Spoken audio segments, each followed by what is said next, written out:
Okay, buttercream icing without butter. It's a thing and it can be done, and it can be done really easily if you have a Vitamix. If you don't have a Vitamix or a super powerful blender, it's going to be a little bit trickier. But I'm presuming that you've just said, yes, I've got one of those, so let's keep going. Okay, I have a wedding coming up, not mine. I would be happy to get married again, probably to the same person, but anyway, I digress. I'm doing a wedding cake for friends, and basically the whole wedding is plant-based, which I think is really awesome. So they've asked me if I would do their cake, and they're not getting a tiny cake like this because there's about 80 people. But what I wanted to do, because they are having 3 layers of cake, I decided to do a Barbie version of it so that I can practice without having to eat an entire wedding cake myself, which can be done, but probably shouldn't be.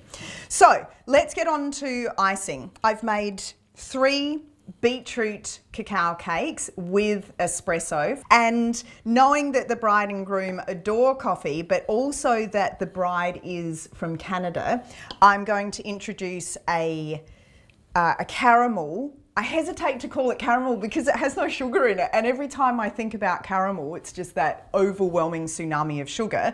But this is actually made with maple syrup because that's Canadian, so you can see where my brain's heading, hopefully.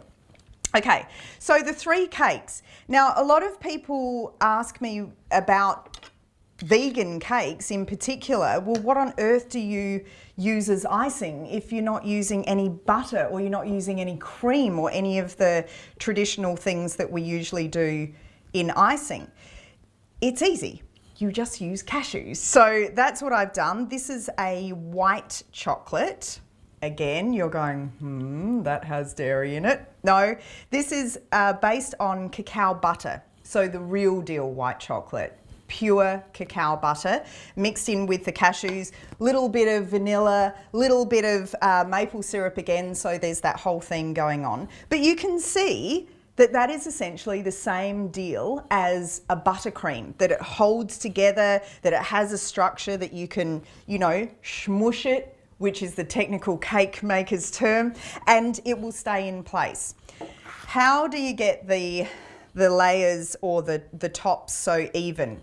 Well, a lot of cake makers have those extraordinary things where they line things up on the side and their knife just glides through the cake and it makes this perfectly even surface. What I do is just fill in the gaps with a little bit of the icing. And that makes it stick anyway. So we'll do that. Plus, if you flip them upside down, you've got that perfect flat surface. Okay, we're piling. And with the buttercream, because there's no animal product in there, it's going to keep for ages. So this is actually really delicious. If I have any left over, I sandwich it between cookies or turn it into an ice cream. Okay, so I want to make sure that the top of this cake is completely flat, and the easiest way to do that is to flip it upside down. So I'm just going to fill my little spot in there. These are gluten-free, by the way, so that's why they didn't go crazy on the rising front. But have we got a Tower of Pisa, or we're kind of doing okay there? Hey, it's organic. So we'll keep going. Now, because the bride has asked me for a naked cake, if that is not making sense to you, then let me explain. A naked cake is when you don't have icing completely covering the cake, but you just have almost like a combination of the icing that gets put on first, and then you pare it back so that you see parts of the cake coming through. It's almost veiled, if we're going to go with the whole wedding theme. It's quite gorgeous, and can I tell you, super easy, because you don't need to make it perfect. I always get a bit worried when people ask me for wedding cakes because I don't do perfect cakes, but it seems that the organic look is okay too. Don't panic. If you're panicking at what I'm doing, don't panic. We're not there yet. And no technical tools involved here. You can go ahead and get all of those amazing things from cake shops if you want. I've just never really got there. I don't tend to go off the hill unless I have to. So with With my icing technique, I use what I have at hand, simple butter knife, and then my trusty sourdough paddle that I use to scoop my bread up. I'm going to run that right the way around the side, and it's going to make this beautifully straight finish that's going to look like I went to that cake shop.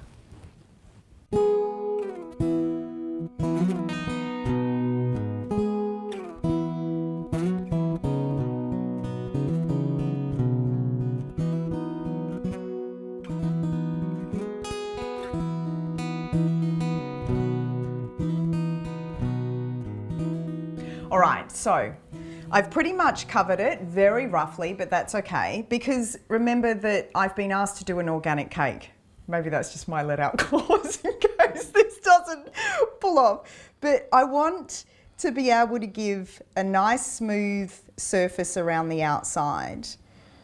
Like I said, you can get those turny cake things that make this a much easier the job than what I'm doing, but it still works to just use your hand to move that around. As long as you're on an even surface, you're not going to run into trouble. And see how I'm just peeling back the icing so that you start to reveal the cake underneath. It's gorgeous. It's such a beautiful thing. And I've wondered when the first person did this, because certainly I haven't come up with this. This is such an obvious trend out there in cake land. But I wonder about when the first person did this, how they came across it. Because how many mistakes do you make in the kitchen and then go, wow, that's actually brilliant. I think that is going to be a thing that I'll do in the future. Maybe it was that, I'm not sure. Okay, so we're at this point now where we've got a pretty smooth surface. Smooth enough at least to be able to run our caramel down. So you can see some cake through all of those areas. And caramel. There's a tricky thing with caramel because it needs to be at the consistency that it will run, but you don't want it to sprint. You don't want it to dawdle either. So sometimes, depending on what the cake is and how much time I have, I would then put this in the refrigerator now and set that icing so that it's nice and cold, especially if I have to then transport this to a venue for a wedding, which I don't do often. I tend to just do it on site because, again, I don't have all the cake paraphernalia to carry this safely in the car. When you pour the caramel on, the trick is to get it to go down the side first. Now, you want it to just run in drips, which thank goodness this seems to be doing for me. And work your way along. Obviously we're going to cover the top, but we're just going to start by doing some drips. Do them so that they're not all the same. Some might be a little bit longer. Have some sections that are a little bit thicker so that you start to get that kind of thing going on. Well, actually, who am I? You can do whatever you like. I'm just telling you how I do it. Because the first time I saw this, I honestly thought that somebody had been clever enough to just literally pour this on the top and it somehow magically dispersed itself beautifully around the cake, and I was just in awe. I thought, wow, that's a real talent. Then I realised that actually you just drop them down the side exactly where you want them, and then you come and fill in the top later. Okay, and then now we'll put the top on. This is a gentle process, especially when you have a cake this high. Good thing that I'm doing a practice because this is going to be interesting to do. The wedding is in a paddock here in the Barossa, so I'm not entirely sure where I'm going to be setting this cake up. The caramel will merge in, so don't panic. But how's this caramel? No refined sugar at all. And I do really like the consistency of this because it has that gooiness and it has that beautiful shine. I mean, that's why we all love caramel, right? It's that stunning visual. It has that shine, but without making you feel like you've just eaten 25 kilos of sugar. Oh, pretty. Okay, to decorate, I have a little bit of beetroot powder because remember we put the beetroot in the cake. So we'll just do a little smooky-doo of that. Another technical term there. I know that beetroot powder probably doesn't sound that appetizing, but it's actually really gorgeous. It's got a lovely, as you would imagine, earthy flavour. Some little rosebuds, because it's a wedding and we need it to be pretty.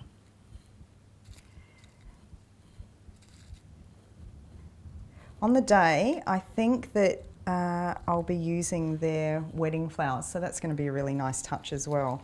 Now, I just want to crackle some of these around the side as well. Let some of it drip down if you want. Voila. What do you think? The tiniest cake that ever was? No. But a good practice and a really good idea for you to see that you can do everything that you would normally do with any other cake that's laden with animal products, that's laden with sugar, and still have this beautiful, and I can promise you this is delicious. You can make it and put me to the test if you like. This beautiful cake that presents in exactly the same way as all those cakes that you see in those stunning magazines. And you think, oh, I wish I could eat that, but I don't eat those things. Yes, you can.